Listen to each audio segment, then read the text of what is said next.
Hi guys, welcome back to a very new video. So let me introduce myself to you. I am Hannah Imam. I was a re-repeater at Brilliant Study Center പാല. ഇനിയിപ്പോൾ ഒരു 2-3 മാസത്തിനകം I was a rerepeater at Brilliant Study Centre Pala മാറും. ഇനിയിപ്പോൾ പുതിയ college ലൈഫൊക്കെ ആകുമെന്ന് വിചാരിക്കുന്നു, വിശ്വസിക്കുന്നു. And ഇന്ന് ഞാൻ പറയാൻ പോകുന്നത് എന്തിനെ പറ്റിയിട്ടാണെന്ന് പറഞ്ഞു കഴിഞ്ഞാൽ നമ്മുടെ വീക്ക്ലി എക്സാംസ്, മോഡൽ എക്സാംസ്. അപ്പോൾ ഇപ്പം ഏകദേശം ഇപ്പോൾ ബ്രില്യൻ്റിലായാലും ഏത് ഇൻസ്റ്റിറ്റ്യൂട്ടിലായാലും ഏത് എൻട്രൻസ് കോച്ചിങ് ഇൻസ്റ്റിറ്റ്യൂട്ടിലായാലും ഇപ്പോൾ ഏകദേശം ഒരു 4 to 5 വീക്ക്ലി 4 to 5 അല്ലല്ലേ, ഇപ്പോൾ ജൂൺ മുതൽ തുടങ്ങിയതാണെങ്കിലും അല്ലെങ്കിൽ ജൂൺ പകുതി മുതൽ തുടങ്ങിയതാണെങ്കിലും ഒരു അത്യാവശ്യം കുറച്ച് വീക്ക്ലി എക്സാംസ് എഴുതിയിട്ടുണ്ടായിരിക്കുമല്ലോ. അപ്പോൾ ഇപ്പം നിങ്ങൾക്കൊരു ക്ലാരിറ്റി ഉണ്ടായിരിക്കുമല്ലോ. ഓക്കെ, ഇപ്പോൾ 1 month ആയിട്ടുണ്ടെങ്കിൽ you got A clarity about എങ്ങനെയാണ് പ്രിപ്പറേഷൻസ് കൊണ്ടുപോകേണ്ടത്, ഇങ്ങനെയാണ് എൻട്രൻസ്. ഇപ്പോൾ +2 കഴിഞ്ഞ ഒരു ബേസും ഇല്ലാണ്ട് എൻട്രൻസ് കോച്ചിങ്ങിൽ കയറിയവർക്ക് മനസ്സിലായിട്ടുണ്ടായിരിക്കും, ഇങ്ങനെയൊക്കെയാണ്, ഇത്രയൊക്കെ ഉണ്ട് പഠിക്കാൻ വേണ്ടിയിട്ട്, ഇങ്ങനെയൊക്കെയാണ് അപ്രോച്ച് ചെയ്യേണ്ടത്. ഫിസിക്സ്, കെമിസ്ട്രി, ബയോളജി ഇതിനൊക്കെ ഇങ്ങനത്തെ വേസിൽ അപ്രോച്ച് ചെയ്താലേ നല്ല സ്കോർ ചെയ്യാൻ പറ്റത്തുള്ളൂ എന്നുള്ളൊരു മൊത്തത്തിലൊരു ഇത് കിട്ടിയിട്ടുണ്ടായിരിക്കില്ല, എങ്കിലും ഒരു ധാരണ കിട്ടിയിട്ടുണ്ടായിരിക്കുമല്ലോ അല്ലേ. ഓക്കെ, അപ്പോൾ എനിക്ക് റീസെൻ്റ്ലി ഒരു 4-5 പേര് എനിക്ക് മെസ്സേജ് അയച്ചിട്ടുണ്ട്. എനിക്ക് തോന്നുന്നു ഓൺലൈനായിട്ട് പഠിക്കുന്നവർ അയച്ചിട്ടുണ്ട്, ഓഫ്ലൈനായിട്ട് പഠിക്കുന്നവർ അയച്ചിട്ടുണ്ട്. ചേച്ചി അല്ലെങ്കിൽ എന്താ പറയുക, മാർക്സൊക്കെ ഭയങ്കര കുറവാണ്, ഞാൻ ഭയങ്കരമായിട്ടും എഫേർട്ട് ഇടുന്നുണ്ട്. ഈവൻ ഹോസ്റ്റലിലാണെങ്കിൽ ഹോസ്റ്റലിൻ്റെ അടുത്തേക്കുന്ന റൂംമേറ്റ്സ് ഒക്കെ കളിച്ച് ചിരിച്ച് നടക്കുമ്പോഴും ഞാൻ നല്ല രീതിക്ക് ഇരുന്ന് പഠിക്കുന്നുണ്ട്. പക്ഷേ കളിച്ച് ചിരിച്ച് നടക്കുന്നവർക്ക് നല്ല സ്കോർ കിട്ടുന്നുണ്ട്, പക്ഷേ എനിക്ക് അങ്ങനെ സ്കോർ കിട്ടുന്നില്ല, എന്ത് ചെയ്യും എന്നൊക്കെ പറഞ്ഞിട്ട് കുറേ മെസ്സേജസ് ഇങ്ങനെ കാണുമ്പോൾ ഞാൻ എൻ്റെ റിപ്പീറ്റ് ലൈഫ് ഓർക്കും. ഞാൻ ഗോ ത്രൂ ചെയ്ത കാര്യങ്ങളിൽ കൂടിയൊക്കെയാണ് മോസ്റ്റ് ഓഫ് ദി സ്റ്റുഡൻസും ഗോ ത്രൂ ചെയ്യുന്നത്. ഓക്കെ, അപ്പോൾ എനിക്ക് മനസ്സിലായി, ഓക്കെ, ആസ് എ ഫ്രഷർ എന്ന് വെച്ചാൽ +1 +2 ഒരു കോച്ചിങ് ഒരു ബേസ് ഒന്നും ഇല്ലാണ്ട് ഡയറക്റ്റ്ലി നമ്മുടെ എൻട്രൻസ് കോച്ചിങ്ങിനോട്ട് കയറുന്നവരുടെ കാര്യം കേട്ടോ ഞാൻ പറഞ്ഞത്. എന്നെ പോലെ ഞാൻ അങ്ങനെ ആയിരുന്നു. ഇപ്പം ഞാൻ റിപ്പീറ്റർ ആട്ടോ, ഞാൻ പറഞ്ഞല്ലോ ഫസ്റ്റ് ടൈം. ഓക്കെ, അപ്പോൾ അങ്ങനെയൊക്കെ കാണുമ്പോൾ എൻ്റെ റിപ്പീറ്റ് കാലം ഞാൻ ഓർക്കുന്നു.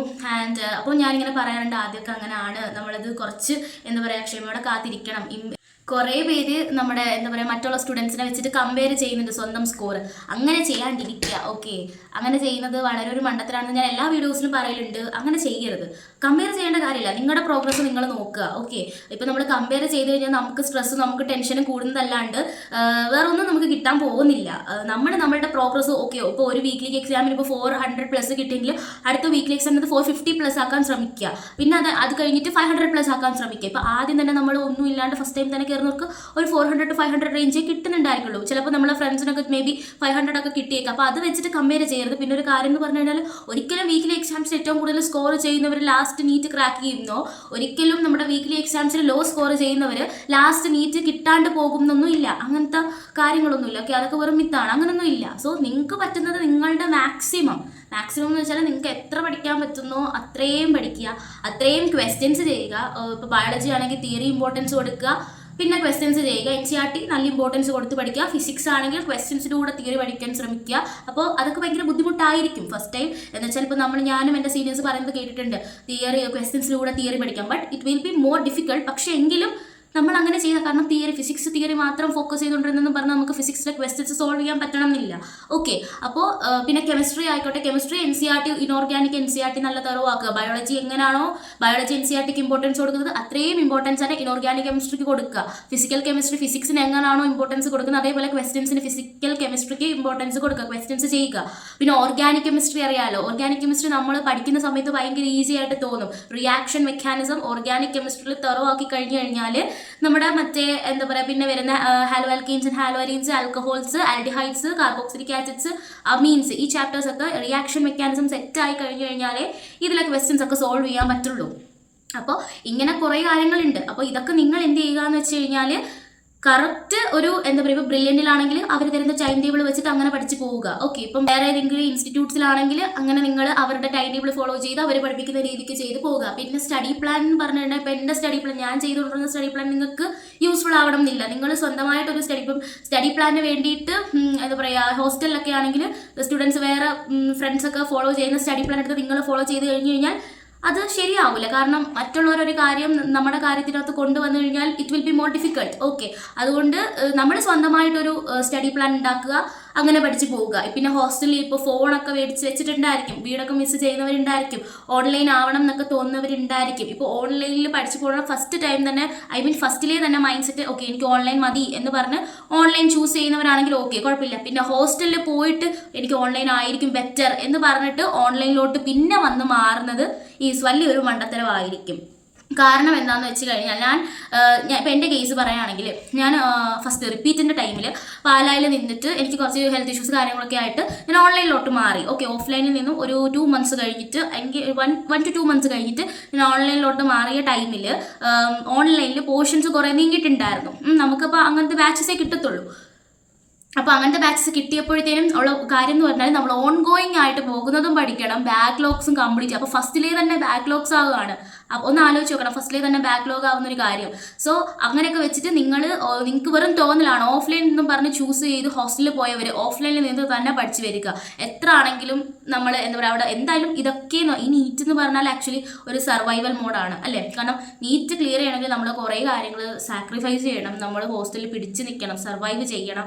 നമ്മുടെ മുമ്പിൽ വേറൊരു ഓപ്ഷൻ ഇല്ല. കാരണം നീറ്റ് കളഞ്ഞിട്ട് പിന്നെ വേറൊരു കോഴ്സ് എന്ന് പറഞ്ഞാൽ മേ ബി ഉണ്ടായിരിക്കാം, ബട്ട് എത്രത്തോളം അത് പോസിബിൾ ആകും എന്ന് എനിക്കറിയില്ല. ഓക്കെ, സോ എന്താ പറയുക, ഇപ്പം ഇത്രയും ഞാൻ പറഞ്ഞത് ഹോസ്റ്റലിലെ പിള്ളേരുടെ കാര്യമാണ്. കാരണം കുറേ പേര് എനിക്ക് മെസ്സേജ് അയക്കുന്നുണ്ട്, എന്താ പറയുക, ഇത്ത ഒന്ന് ഹെൽപ്പ് ചെയ്യൂ, എന്തെങ്കിലും ഒരു സ്ട്രാറ്റജി പറഞ്ഞു തരും. ഇപ്പോൾ സ്ട്രാറ്റജി എന്ന് പറഞ്ഞു കഴിഞ്ഞാൽ കോമൺ ആയിട്ടൊരു സ്ട്രാറ്റജി മാത്രമേ നമുക്ക് പറഞ്ഞു തരാൻ പറ്റുള്ളൂ. ഓക്കെ, ഇപ്പം നമ്മളുടെ പ്ലാൻ, നമ്മൾ സെൽഫായിട്ട് ഇപ്പം തന്നെ ഹോസ്റ്റലിലാണെങ്കിൽ നമുക്ക് എന്താ പറയുക വാഷ് ചെയ്യേണ്ടി വരും, കാര്യങ്ങളൊക്കെ വാഷ് ചെയ്യണം, കാര്യങ്ങൾ അങ്ങനെയൊക്കെ കുറേ പ്രശ്നങ്ങളുണ്ട്. അപ്പോൾ എന്താണെന്ന് വെച്ച് കഴിഞ്ഞാൽ പിന്നെ പേരൻസ് പിന്നെ ഭയങ്കര മാർക്ക് കുറയുന്നതിന് പേരൻസ് സ്കോൾഡ് ചെയ്യുന്നു കാര്യങ്ങൾ. അതെന്നൊക്കെ പറഞ്ഞു കഴിഞ്ഞാൽ പേരൻസ് കുറച്ച് മനസ്സിലാക്കേണ്ടതാണ്. മോസ്റ്റ് ഓഫ് ദി പേരൻസിനും വലിയൊരു ധാരണ ഉണ്ടായിരിക്കത്തില്ല നീറ്റ് ഇത്രയും ടഫാണ്, അല്ലെങ്കിൽ നീറ്റ് ആദ്യമൊക്കെ ഭയങ്കരമായിട്ട് ലോ സ്കോർ ചെയ്യുന്നൊരു ധാരണ ഉണ്ടായിരിക്കത്തില്ല. So parents you should support them. വഴക്ക് പറയാണ്ട്, അവരെ ബ്ലെയിം ചെയ്യാണ്ട് അവർക്ക് മോട്ടിവേഷൻ കൊടുക്കുക. അത്രേ ഉള്ളൂ പേരൻസിന് ചെയ്യാൻ പറ്റുന്ന കാര്യം. പിന്നെ അവരുടെ ഒരു മെൻ്റൽ ഹെൽത്ത്, മെൻ്റൽ സ്ട്രെസ്സ് കാര്യങ്ങളൊക്കെ മനസ്സിലാക്കുക, അത്രേ ഉള്ളൂ.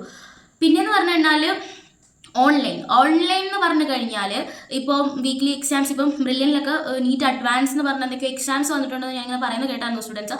അപ്പോൾ അങ്ങനെ വെച്ച് നോക്കുകയാണെങ്കിൽ വീക്ക്ലി എക്സാംസിന് മാക്സിമം പറ്റുന്ന പോലെ എന്ന് വെച്ചാൽ എനിക്ക് പറയാനുള്ളത് അന്നെന്നുള്ളത് അന്നു തന്നെ പഠിച്ചു തീർക്കുക. അത് ഹോസ്റ്റലിലാണെങ്കിലും ഓൺലൈനിലാണെങ്കിലും, ഓഫ്ലൈൻ ആണെങ്കിലും ഓൺലൈനിലാണെങ്കിലും അന്നെന്നുള്ളത് അന്നു തന്നെ കംപ്ലീറ്റ് ചെയ്തിട്ടേ കിടക്കാൻ പോവാവുള്ളൂ. കാരണം അല്ലെങ്കിൽ പിന്നെ അത് കൂടി കൂടി കൂടി ഒരു വലിയൊരു കുന്നായിട്ട് മാറും. ഓക്കെ, അപ്പോൾ അതുകൊണ്ട് തന്നെ അന്നെന്നുള്ളത് അന്നു പഠിക്കുക, അതിൻ്റെ ക്വസ്റ്റ്യൻസ് ഒക്കെ മാക്സിമം പറ്റുന്നത് ചെയ്തു പോവുക. പിന്നെ അല്ലെങ്കിൽ സാറ്റർഡേ സൺഡേ ഉണ്ടല്ലോ, അപ്പോൾ അത് വെച്ചിട്ട് ക്വസ്റ്റ്യൻസ് കൂടുതൽ അങ്ങനെ ചെയ്യുക. പിന്നെ കുറേ പേര് ചോദിക്കുന്നുണ്ട് ഏതൊക്കെ ഗൈഡ്സ് ആണ് യൂസ് ചെയ്യേണ്ടത്. അപ്പോൾ എനിക്ക് MTG നല്ലതാണ്, ഞാൻ യൂസ് ചെയ്തിട്ടുണ്ട്. MTG പിന്നെ ZenKG, ഇത് രണ്ടും അത്യാവശ്യം നല്ല പ്രീവിയസ് ക്വസ്റ്റ്യൻസ് കാര്യങ്ങൾ AMTയുടെയും പിന്നെ നീറ്റ് പ്രീവിയസ് ഇയർ ക്വസ്റ്റ്യൻസിൻ്റെയും JEE ക്വസ്റ്റ്യൻസ് ഒക്കെ ഉള്ള ഒരു 2 ബുക്സാണ് ഈ 2 ബുക്സ്.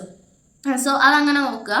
പിന്നെയെന്ന് പറഞ്ഞു കഴിഞ്ഞാൽ എക്സാംസ്, ഇപ്പോൾ വീക്ക്ലി എക്സാംസ് എന്ന് പറഞ്ഞു കഴിഞ്ഞാൽ നമ്മൾ വീക്ക്ലി എക്സാമിന് മാത്രം, ഇപ്പോൾ ഫോർ എക്സാമ്പിൾ ഞാൻ ഒരു കാര്യം പറയാം. ഇപ്പോൾ ഫസ്റ്റ് വീക്ക് നമുക്ക് ആനിമൽ കിങ്ഡത്തിൻ്റെ ഹാഫ് ആയിരുന്നു എക്സാം. അടുത്ത എക്സാമിന് എന്ന് വെച്ചാൽ പിന്നെ അടുത്ത വീക്കിൽ കുറേ ടോപ്പിക്സ് പഠിപ്പിച്ചിട്ടുണ്ട്. ഇപ്പോൾ ബോട്ടണിയും മറ്റേതൊക്കെ കവർ ചെയ്തിട്ടുണ്ട്. പക്ഷേ അടുത്ത വീക്കിലി എക്സാമിനും ആനിമൽ കിങ്ഡത്തിൻ്റെ ബാക്കിയായിരിക്കും എക്സാം. സോ അങ്ങനെ വരുന്ന സമയത്ത് നമ്മൾ ഈ ആനിമൽ കിങ്ഡം മാത്രം ഫോക്കസ് ചെയ്തുകൊണ്ടിരിക്കരുത്.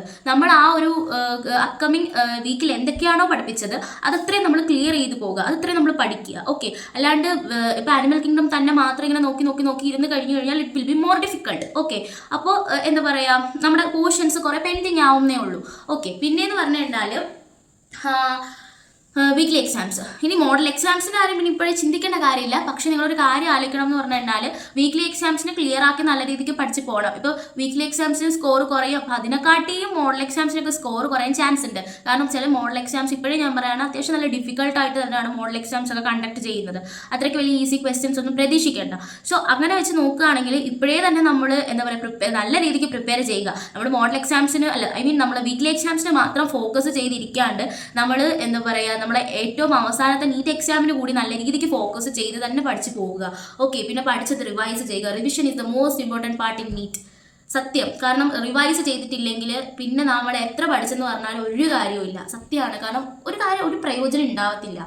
റിവിഷൻ നമ്മൾ പഠിച്ചു പോകുമ്പോൾ തന്നെ റിവൈസ് ചെയ്ത് തന്നെ പോകണം. ഓക്കെ, അല്ലെങ്കിൽ ലാസ്റ്റ് നമ്മൾ അത് പഠിച്ചത് ഓർമ്മയില്ല, ഇത് പഠിച്ചത് ഓർമ്മയില്ല, മറവി എന്തായാലും വരും. മറവി എന്ന് പറഞ്ഞു കഴിഞ്ഞാൽ നമുക്കൊരു മനുഷ്യൻ എന്തായാലും മറവി ഉണ്ടാകും.